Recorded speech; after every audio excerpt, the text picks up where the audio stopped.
So to the kitchen I went to kind of play with caramel, got down the rabbit hole. This is probably the ADHD side of me, but got down the rabbit hole of research of like history of caramel. What is caramel from a structure standpoint and all those things. And so I actually meant to start with a rum caramel, but I was out of rum, so I got into my husband's whiskey stash, just to kind of make sure I had that like additional liquid content in the base recipe. Well, the whiskey caramel kind of took off, and that's our original product in Dad's memory.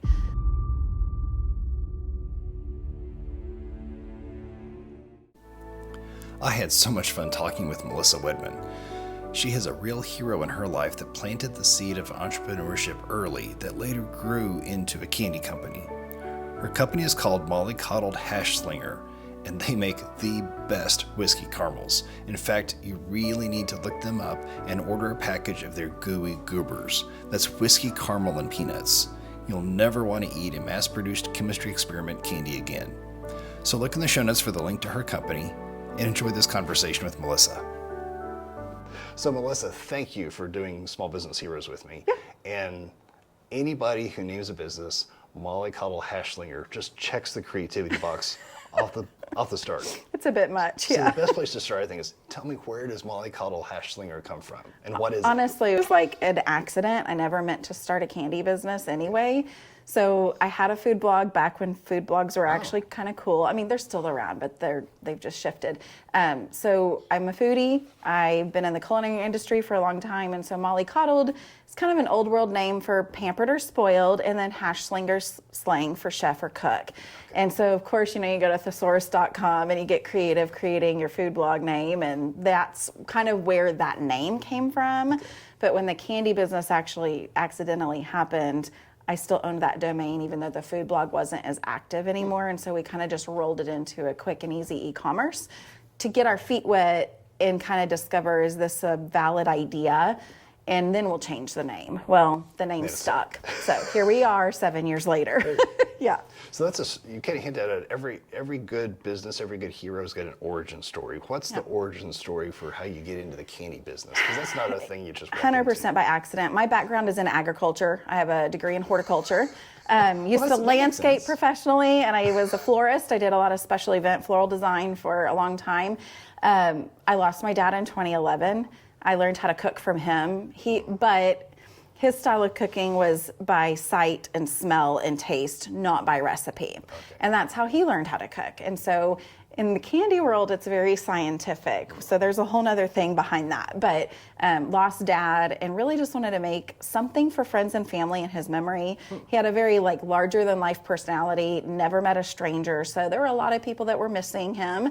And really just racked my brain for honestly probably 2 years of what would justify dad's legacy and memory as a gift for people. I didn't want to just make banana nut bread because everybody does that, at the holidays. And so I don't know what I was doing or where the idea really came from, but I had an epiphany at some point, and I was like, Dad loved anything with caramel. It didn't matter if it was a bag of Kraft caramels or a toffee or a Snickers bar or whatever.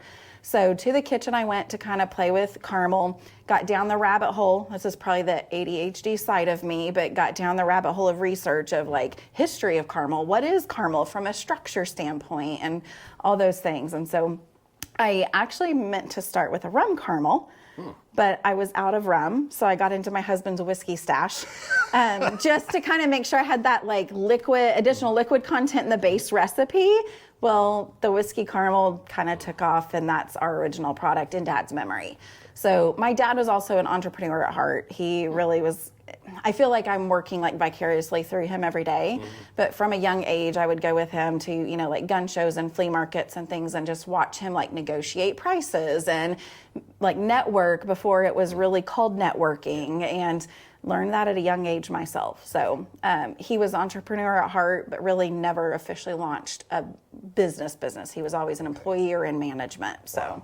Yeah. That's very cool. So it sounds like, every hero's kind of got a calling or something. It sounds like your dad was one of those people who was a voice who kind of called you into this life. Yeah, absolutely. It obviously started like early 90s, Beanie Babies. Oh, God. My dad and my aunts fostered the whole Beanie Baby craze in my life. And so Dad and I would go to a local flea market at the fairgrounds once a month and peddle Beanie Babies. And I was, 8, 9, 10 years old, and he would just stand back and let me do my thing. And yeah.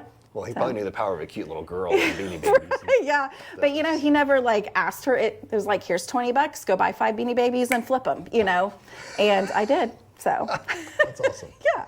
So, is there a time when that call to entrepreneurship was something you looked at and went, I don't know, or is it just baked into you from the beginning? I think instinctively as humans, we always have those moments in life where it's like, I don't know that I have the confidence to do this, or I don't know that I have the cash flow to do this, or, other are family obligations that kind of prevent you from doing certain things. Yeah. But the flip side is I'm also a very stubborn person.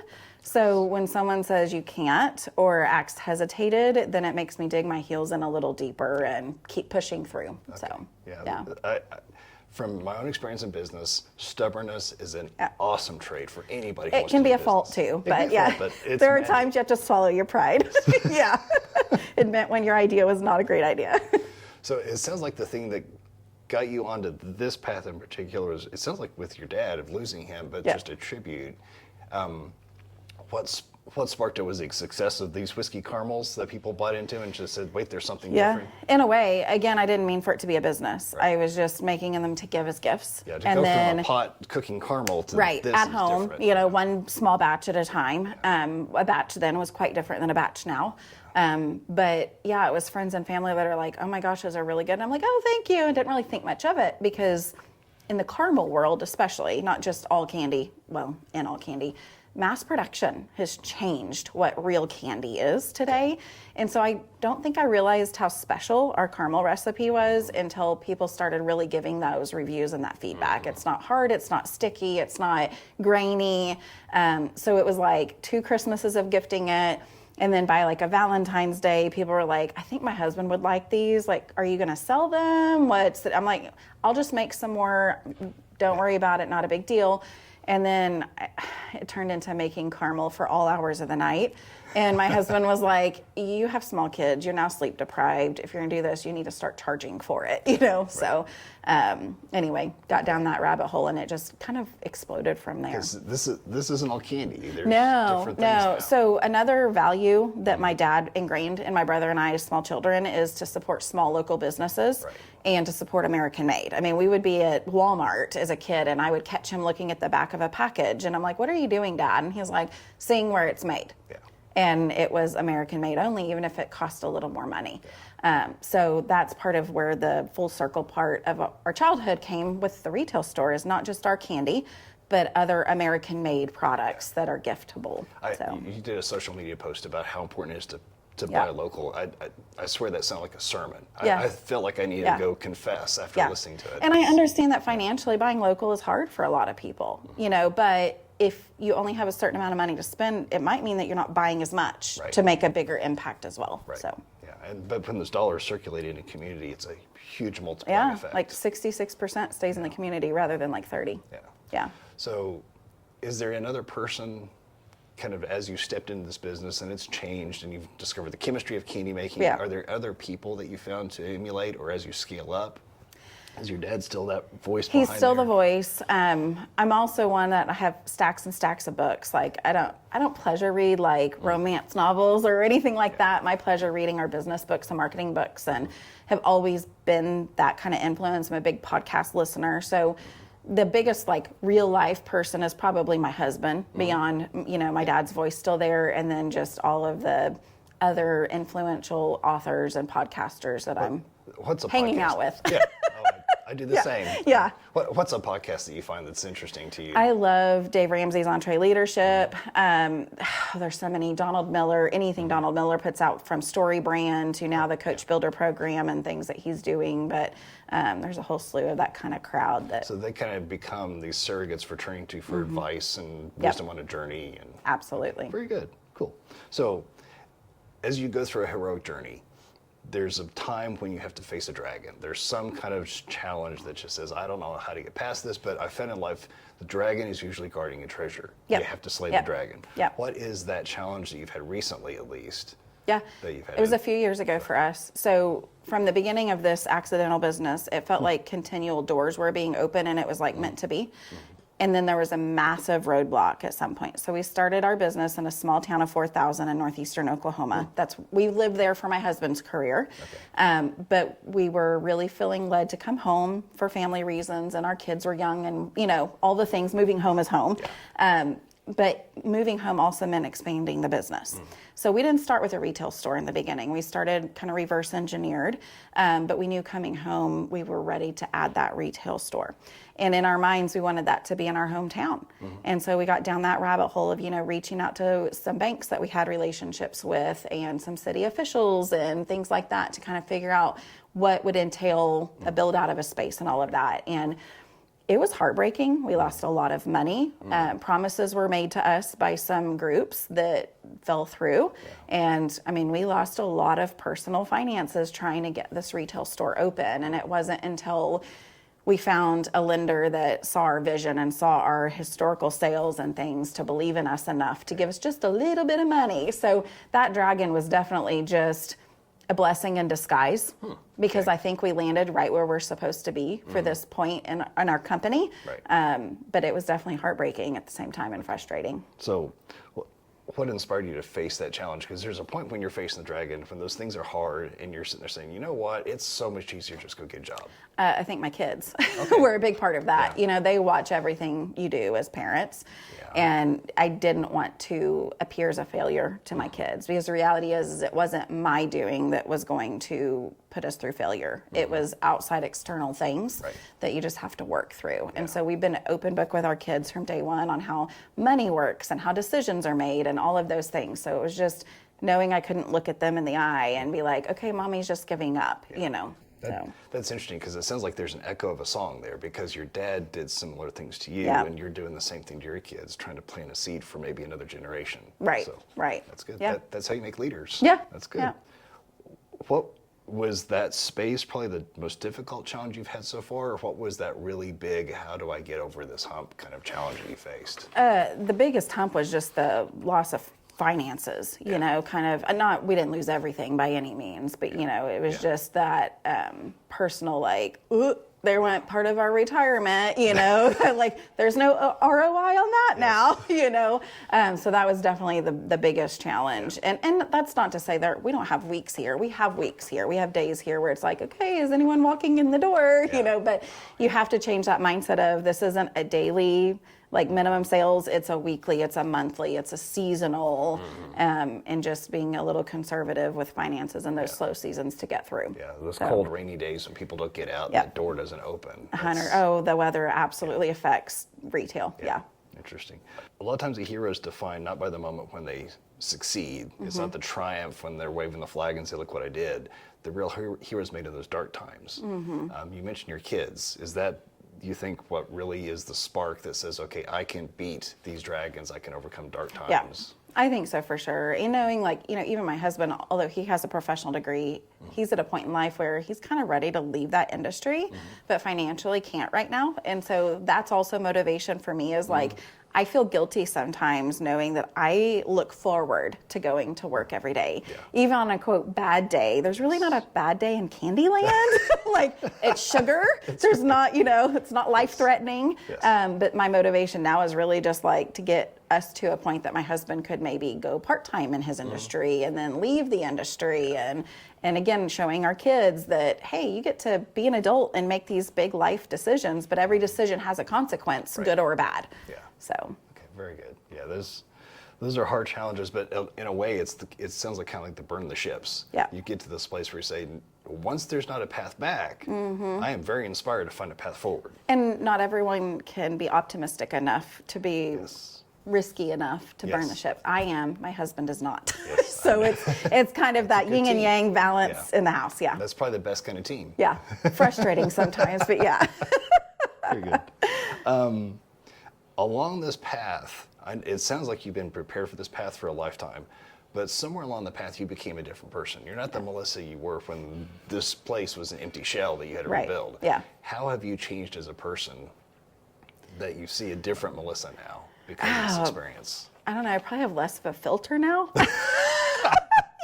I could still turn it on, like on and off professionally. But I think as we all get a little older and you go through certain experiences in life, you're like, I don't have anyone to impress anymore. I don't care. I'm wearing a hat to work today. I'm in jeans every day, So I think if anything, I'm more just like letting my guard down and being more of an open book to anybody that, wants advice. I love mentoring new business owners. It's hard because I've been through experiences they have not yet been through. Their risks are different than my risks. So, but I can feed off of their energy at the same time and excitement to keep me going as well. Yeah. So. Yeah, the stages of life, there is a definite filter that changes as you get older. And it's like, why did I care so much? Right. But at the same time, you kind of envy the energy that young people have to just jump in and, just go for it. Right, Yes, right. Absolutely. Now that you see how you've changed, what do you think you need to change to next as the business grows? Continuing to find that vision of what the next stage of growth looks like. Okay. I get bored very easily. So it's like squirrel moments, trying to maintain the vision of the company and where Molly is headed. Because we kind of joke Molly is a person. She is the company. Yes. We kind of just go where she leads us. That's funny. But I still have to guide that ship a little bit too. So it's just continuing to evolve and think, okay, 6 months from now, 3 years from now, 5 years from now, what does this look like? Interesting. So you've also kind of hinted at this. When we want to speak the loudest, it's often not in our words, it's in our actions. You kind of talked about how your actions were a speech to your kids.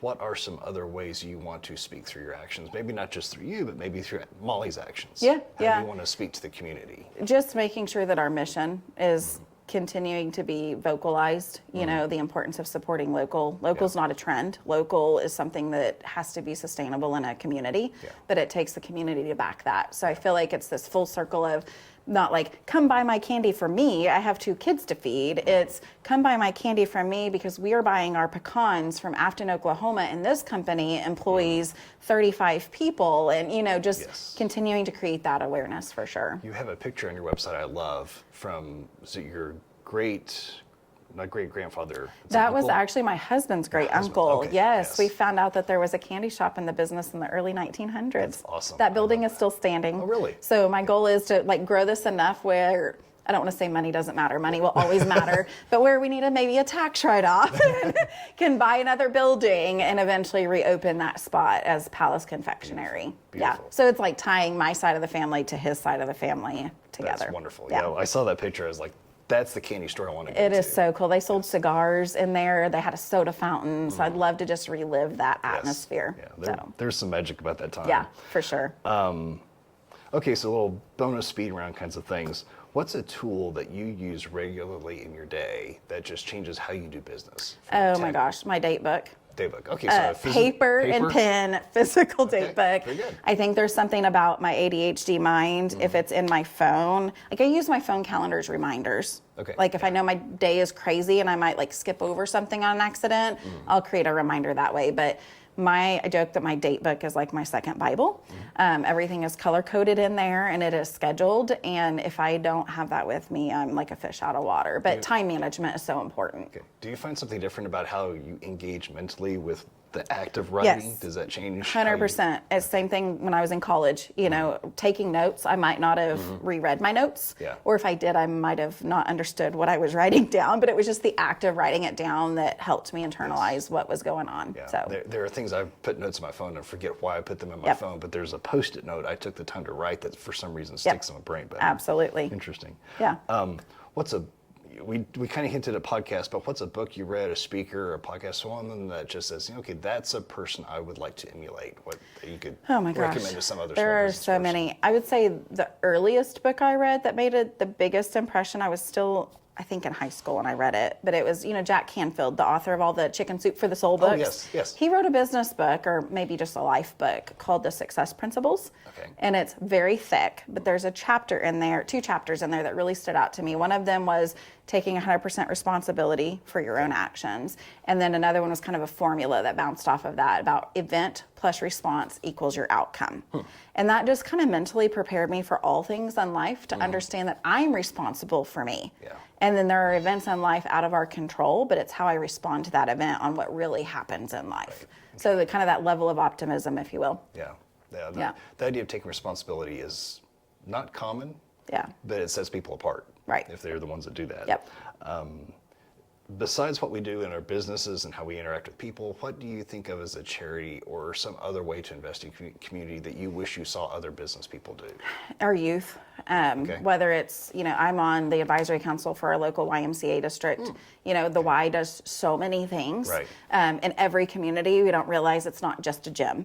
There's youth sports, there's financial literacy programs for adults. They feed the community. There are a lot of parts of that organization that I try to be involved in beyond just being a member of the gym. Yeah, so, very good. Yeah. Very good.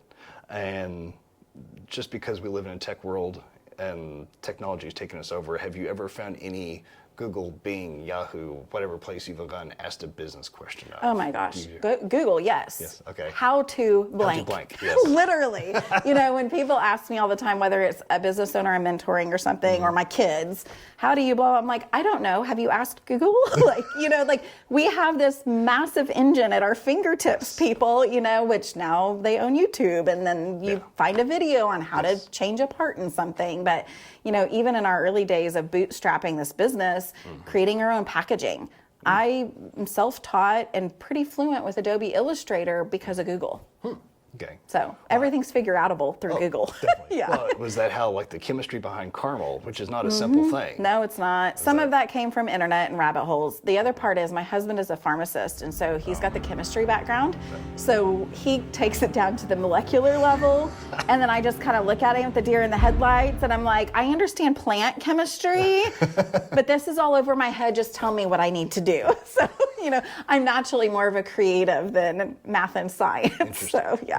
Okay. Well, thank you very much. This sounds like a fascinating journey. I love that you've got a beautiful little candy shop that sells other local things. I love the idea of investing in community. It is an awesome thing to do, and you're a really good example to other people for how you face challenges. So thank you so much. Yeah, thanks for having me.